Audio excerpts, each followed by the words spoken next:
Hey guys, so welcome back to my channel simply me. तो आज हम बात करने वाले हैं रिप्रेजेंटेशन ऑफ सेट्स की।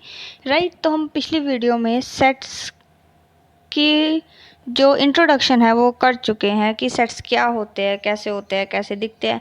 तो अब हम बात करेंगे कि कैसे हम उन सेट्स को पेजेस पे लिख सकते हैं। राइट, किसी भी चीज़ को दिखाने के लिए हम उसे रिप्रेजेंट करने की ज़रूरत होती है ताकि हम उसको पेज पे लिख सकें।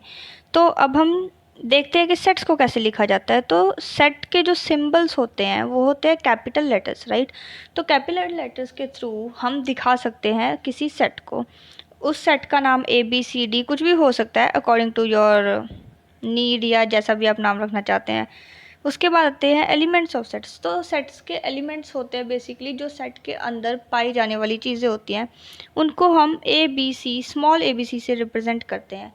और बिना एलिमेंट्स के तो हम सेट्स की कल्पना भी नहीं कर सकते हैं। राइट, क्योंकि अगर एलिमेंट्स ही नहीं होंगे तो सेट ही किस काम का। वैसे एम्प्टी सेट होते हैं, उनकी बात हम अगली वीडियो में करने वाले हैं।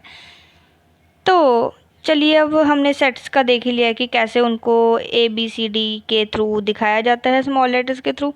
अब हम जानेंगे कि कुछ ऐसे सेट्स भी होते हैं जो मैथ्स में स्टैंडर्ड होते हैं और उनके कुछ सिंबल्स प्री डिफाइंड होते हैं, पहले से ही डिफाइंड होते हैं।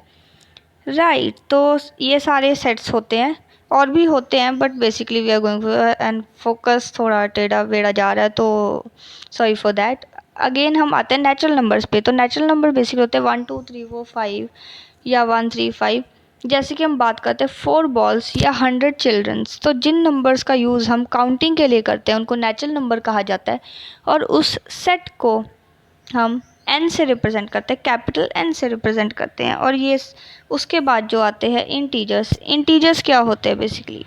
What are integers? Integers are positive या नेगेटिव नंबर जो होल नंबर होने चाहिए, फ्रैक्शन में नहीं होने चाहिए। Right, 2.5 is not a integer and 3.5 is also not an integer.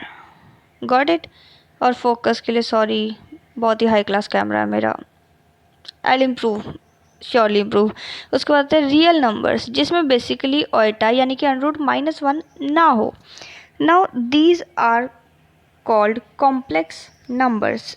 Complex numbers एक अलग ही टॉपिक है जिसके बारे में पढ़ सकते हो। जिसमें भी ओइटा ना हो वो एक रियल नंबर होता है। उसके बाद हम आते हैं rational numbers which are in the form of P/Q। now this P and Q can be any integer, positive or negative, but Q zero नहीं हो सकता यार। अगर Q ज़ीरो हो गया तो it will be not defined my friend, क्योंकि ये इन्फिनिटी बन जाएगा। तो Q could not be equal to zero, और अगर Q इक्वल टू ज़ीरो हुआ तो नॉट डिफाइंड हो जाएगा। और ये नंबर 3/7 या 1/4 जैसे हो सकते हैं। Okay, so next is positive integers. तो बेसिकली इंटीजर्स है जो पॉजिटिव है, सिंपल से ही देख सकते हैं। उसके बाद rational numbers which are positive rational number. तो जैसे पॉजिटिव नेगेटिव रैशनल नंबर हो ही सकते हैं, तो अगर ये पॉजिटिव है तो will call them positive rational numbers. उसके बाद आता है पॉजिटिव रियल नंबर्स। नाउ ये भी आप जानते होंगे कि पॉजिटिव रियल नंबर्स क्या होते हैं। पॉजिटिव होते हैं और रियल होते हैं। राइट, सो हम यहाँ तक पहुँच गए। अब हम कुछ सिंबल्स की बात करते हैं जो हम सेट्स को रिप्रेजेंट करने में यूज़ करते हैं। तो वो सिंबल्स हैं, हम अभी देखते हैं। जैसे कि इसको बोलते हैं एप्सिलॉन, ये एक उल्टा सा ई लगता है जिसका मतलब होता है बिलोंग्स टू। नाउ जब हम सेट बिल्डर फॉर्म लिखते हैं तो हमको इसकी ज़रूरत पड़ जाती है। उसके बाद है, अगर इस एप्सिलॉन के साथ आप एक क्रॉस लगा दें तो इसको हम डजंट बिलोंग्स टू कहते हैं। और उसके बाद अगर हम 2 डॉट्स का यूज़ करें तो उसको हम कहते हैं such that.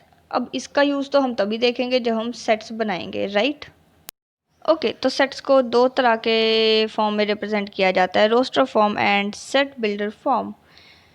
Now what is roster form? Roster form में बेसिकली हम कर्ली ब्रैकेट्स यूज़ करते हैं और उसके एलिमेंट्स, जिसको मैंने यहाँ पे डॉट के थ्रू दिखाया ना, ये एलिमेंट्स कुछ भी हो सकते हैं, ऑब्वियसली एक वॉवल्स भी हो सकते हैं, उनको हम सेपरेट करेंगे किसी कॉमर्स के थ्रू। और सेट बिल्डर फॉर्म क्या है? सेट बिल्डर फॉर्म में हम बेसिकली एलिमेंट्स की एक ऐसी कॉमन प्रॉपर्टी यूज़ करेंगे जो सेट के बाहर किसी और भी एलिमेंट की ना हो। Just like you are writing vowels, तो you can write X such that X belongs to a vowel. Right, और कर्ली ब्रैकेट्स तो है ही हमारी पहचान किसी भी सेट के लिए।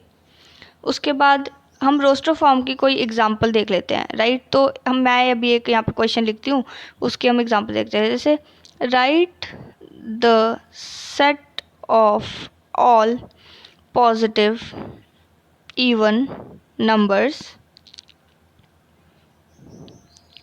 तो अब इसको मैं लिखने वाली हूँ कैसे। पॉजिटिव होना चाहिए और रियल नंबर होना चाहिए, उसके एलिमेंट्स कॉमास के थ्रू सेपरेटेड होने चाहिए। जैसे कि मैं लिख रही हूँ 2 4 6 up to so on. Now ये सेट ख़त्म कहाँ पे होगा मुझे भी नहीं पता, तो इसको भी हम इनफाइनाइट सेट कहते हैं।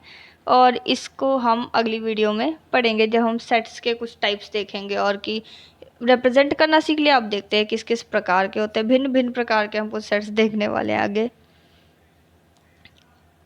राइट। तो अभी क्या होगा, सेट बिल्डर फॉर्म पे आते हैं। नहीं, चलो पहले इसको नाम ही देते हैं, ये एक ए सेट है जो मैंने नाम दिया। उसके बाद हम सेट बिल्डर फॉर्म पे आते हैं। तो अगर ऊपर वाले को ही मैं सेट बिल्डर फॉर्म में लिखना चाहूँगी तो मैं लिखूँगी X such that X belongs to, या X equal to 2n where n belongs to R positive.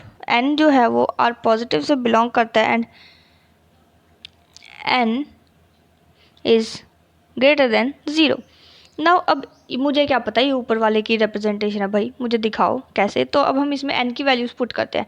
n की वैल्यू 1 पुट करी, कितना आएगा, n 0 से तो बड़ा है और पॉजिटिव रियल नंबर है तो इट कैन बी 1। n की वैल्यू 1 पुट करी, वी गेट 2। उसके बाद हमने 2 पुट किया तो क्या आया, 4 ही आया, 4।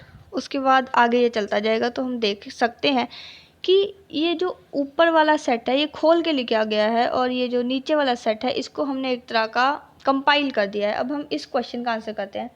कह रहे राइट रोस्टर फॉर्म ऑफ ए, ये थोड़ी ए ही लिखा है वो, ठीक है। X such that x is an odd natural number, इसको हम लिखेंगे ऑड भी है नेचुरल नंबर में, तो it can be 1 2 3 sorry 1 3 and 5 etcetera etcetera, got it. तो ये जो है ये रिप्रेजेंटेशन है सेट्स का, ऊपर वाले सेट का रोस्टर फॉर्म में। अभी हम सेट बिल्डर फॉर्म में अगर इन नंबर्स को लिखना चाहेंगे विच इज़ 1 2 3 4 5 6, तो उसको लिखेंगे, लिख सकते हैं मतलब x such that x is a positive integer, x such that x is a positive integer and x square is less than 40। Okay तो अगर हम इसमें वैल्यूज़ पुट करें तो हम देख सकते हैं 1 का स्क्वायर 1 विच इज़ ट्रू और वो 40 से कम है।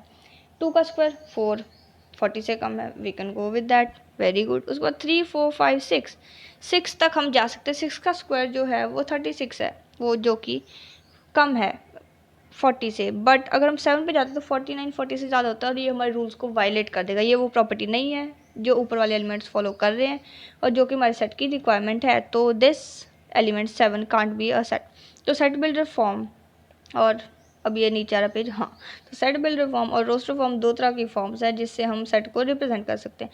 तो रोस्टर फॉर्म जो है वो एक तरह से खोल के लिखा गया है, मतलब इट्स जस्ट लाइक कि ये एक टॉफ़ीज़ का पैकेट है जिसमें पूरी टॉफ़ीज़ खुली हुई हैं। तो कोई भी एक टॉफ़ी का पैकेट होता है, उसके बाहर से हम जान सकते हैं कि वो उसके अंदर कौन सी टॉफ़ीज़ हैं और हम बता सकते हैं, राइट। जैसे कि अगर वो चॉकलेट टॉफ़ीज़ हैं तो वो उसके अंदर सारी चॉकलेट वाली होंगी, ऑब्वियस सी बात है।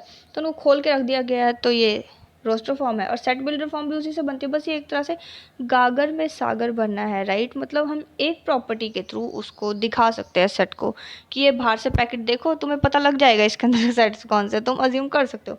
तो कर्ली ब्रैकेट्स के अंदर दोनों ही होते हैं, as we know very well. तो इसी के साथ हमारी वीडियो ख़त्म होती है और thank you so much for watching, hope you understood and thank you so much.